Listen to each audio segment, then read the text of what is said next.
Bienvenue sur Coach Happy, le podcast de coaching qui accompagne les femmes et mamans ambitieuses pour les aider à créer la carrière et la vie dont elles rêvent. Je suis Jenny Chamas, coach de vie et fondatrice de Coach Happy.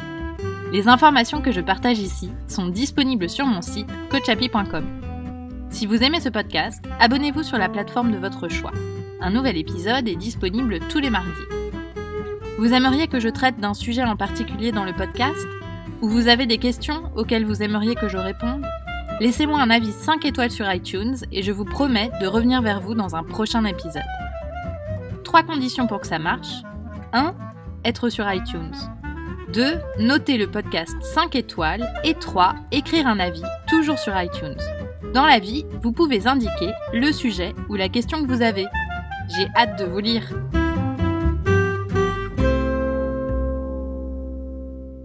Je suis ravie de vous retrouver aujourd'hui, d'autant plus qu'on va parler d'un sujet qui pourra être utile à tout le monde, je pense. On va parler du fameux « je ne sais pas ».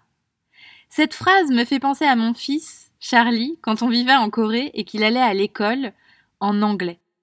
La phrase qu'il a apprise le plus rapidement en anglais, c'était « don't know », avec son petit accent trop mignon. Et c'est drôle parce qu'il a appris ça très vite pour pouvoir l'utiliser en toutes circonstances comme un bouclier qui le garderait dans sa zone de confort. Dès qu'il disait « don't know », il voyait ça comme une libération. Plus besoin de chercher la réponse à la question posée. Pas besoin de prendre le risque de dire une bêtise et de se tromper. Mécanisme de protection automatique de mon petit chou. Et il est loin d'être le seul. On a tous, au moins une fois, si c'est pas des milliers de fois, des millions de fois, dit « je ne sais pas ». Est-ce que quand vous vous posez des questions existentielles du type « est-ce que c'est vraiment ce boulot-là qu'il me faut ? Quelle est la meilleure éducation à donner à mes enfants ?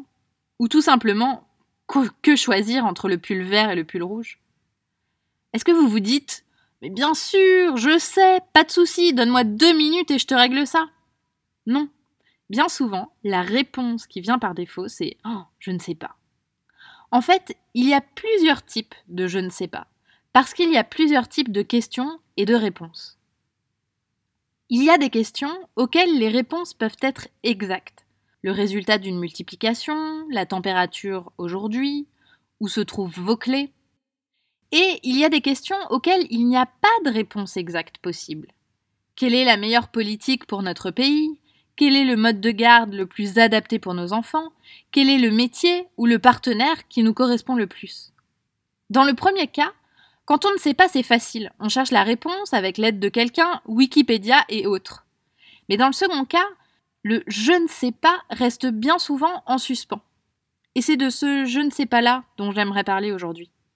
Parce que quand on répond « je ne sais pas » à une question existentielle, c'est le blocage assuré. Voici les 3 raisons pour lesquelles vous vous sentez bloqué dans ces cas-là. La première raison, c'est que vous pensez sincèrement que vous ne savez pas. Vous en êtes convaincu. Et vous vous dites que d'autres, eux, savent. Mais vous, vous doutez.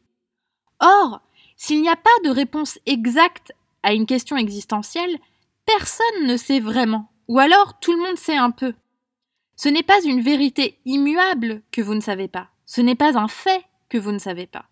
Vous avez sans doute déjà des éléments de réponse d'ailleurs. Votre expérience de vie vous en a donné, ce que vous disent les autres, ce que vous voyez. Si vous vous posez par exemple la question de quel est le meilleur travail pour vous, vous savez sans doute déjà les secteurs que vous aimez et que vous n'aimez pas. Ou alors vous savez si vous aimez travailler en équipe ou pas. Ou vous savez quelle est l'importance que vous donnez ou pas à votre niveau de rémunération. En fait, vous avez déjà des éléments de réponse. Mais comme vous n'avez pas la réponse parfaite, vous choisissez de penser que vous ne savez pas. Et bien souvent, cette pensée est automatique. Elle vous vient par défaut, sans même réaliser que c'est une pensée, ni même l'interroger.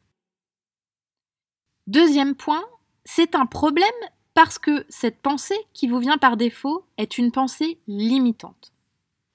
Récemment, j'ai coaché une cliente sur un « je ne sais pas » qu'elle se répète depuis un moment et dont elle a du mal à se détacher. La circonstance est qu'elle souhaite prendre une décision personnelle importante. Et ce qu'elle pense, c'est je ne sais pas. Et donc, elle doute. Et quand elle doute, ce qu'elle fait, c'est qu'elle rumine. En fait, c'est comme le hamster qui tourne en boucle dans sa roue. Elle s'imagine des scénarios, les pires scénarios possibles, et finalement, elle ne fait rien. Et le résultat de ça, c'est que le temps qu'elle passe à ruminer, elle ne le passe pas à chercher la réponse. Et donc, elle ne sait toujours pas plus la réponse à sa question. Le « je ne sais pas » est une pensée bloquante. Parce qu'elle provoque en vous des émotions de doute, d'anxiété, de peur, et pousse l'être humain à rester dans sa zone de confort, et surtout à ne pas chercher à en sortir. Pourtant, c'est paradoxal parce que quand on se pose une question existentielle, c'est qu'on aimerait bien avoir une réponse. Et souvent, c'est qu'on a besoin d'éclairage, on a besoin de sortir d'une situation qui nous est inconfortable. Sauf que quand on choisit de penser qu'on ne sait pas quoi faire, eh bien, on fait tout sauf sortir de l'inconfort de la situation. En bref, c'est le serpent qui se mord la queue. Troisième point, quand on se dit « je ne sais pas », on donne la responsabilité de la réponse à quelqu'un d'autre que soi-même. Comme on ne sait pas, ce n'est pas de notre faute si on n'avance pas. Et comme on ne sait pas, on ne risque pas de prendre la mauvaise décision. Et au bout du compte, on s'en remet à la religion, ou alors au destin, ou encore au hasard, ou bien à une autre personne pour décider à notre place, si tant et si bien qu'elle prenne une décision. Et en attendant, on tend les rênes de notre réflexion, de notre possibilité de choisir et d'agir à quelqu'un ou quelque chose d'autre que nous. Et donc, on se met dans une posture où on subit ce qui se passe plutôt que d'en être actrice.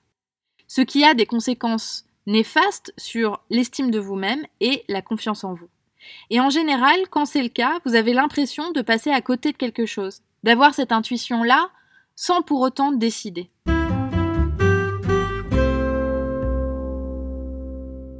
Donc, vous comprenez bien, j'imagine avec ces 3 points, que le « je ne sais pas » est vraiment une pensée qui n'est pas aidante, qui ne va pas vous aider à avancer dans une réflexion.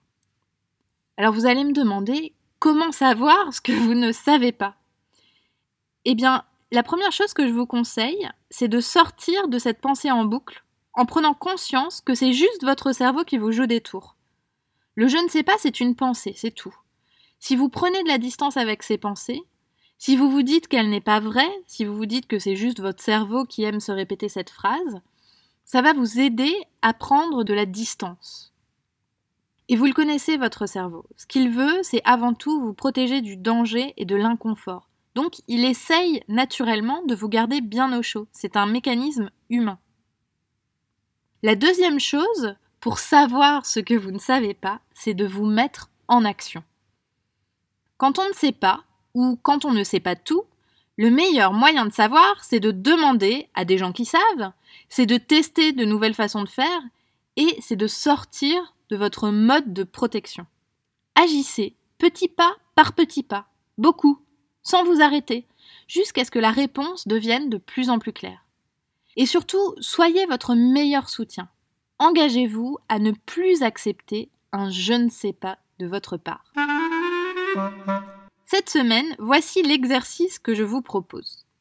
À partir d'aujourd'hui, dès que la phrase « je ne sais pas » est sur le bout de votre langue, ravalez-la et choisissez de vous dire autre chose, comme par exemple « ce n'est qu'une pensée » ou alors « je peux savoir » ou alors « j'ai déjà des éléments de réponse » ou bien « je vais trouver ». Et demandez-vous, si vous saviez, quelle pourrait être la réponse. Vous le savez, je suis coach de vie. J'accompagne individuellement un petit nombre de clientes.